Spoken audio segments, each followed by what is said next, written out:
निष्पक्ष है तो लोग जाएंगे। अब बात करते हैं सीजीएल का रिजल्ट आया। सीजीएल का रिजल्ट आया तो जो एक उम्मीद थी, लोग कह रहे थे कि सीजीएल मुश्किल भी था, ये सबको मालूम था कि हाँ भाई कुछ तो मुश्किल है।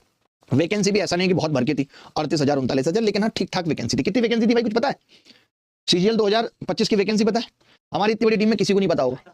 17,000 वैकेंसी थी। ठीक है, पेपर हुआ था 12 सितंबर से लेकर 26 सितंबर तक, और एक पेपर हुआ था 14 अक्टूबर को, जो नहीं होना चाहिए था उन बच्चों का भी हुआ था। वो अलग से कोर्ट में कि हमारा पेपर क्यों लिया, हमारा तो पहली बार में पेपर अच्छा हुआ था, लेकिन उसमें कुछ हो नहीं सकता। एसएससी के अपने लॉजिक है कि एसएससी कह रही है कि हम डिसाइड करेंगे किसका पेपर दोबारा लेना है और किसका नहीं।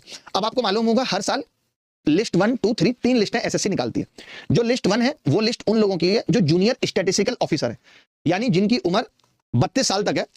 वो बच्चे भी 14,582 वैकेंसी थी जी। ठीक है, तो वो बच्चे भी फॉर्म भर सकते हैं, जूनियर स्टैटिस्टिकल ऑफिसर वाले बच्चे भी। ठीक है, इसकी कट ऑफ 153 गई है, जिसकी पिछले साल जो कट ऑफ थी वो 162 थी।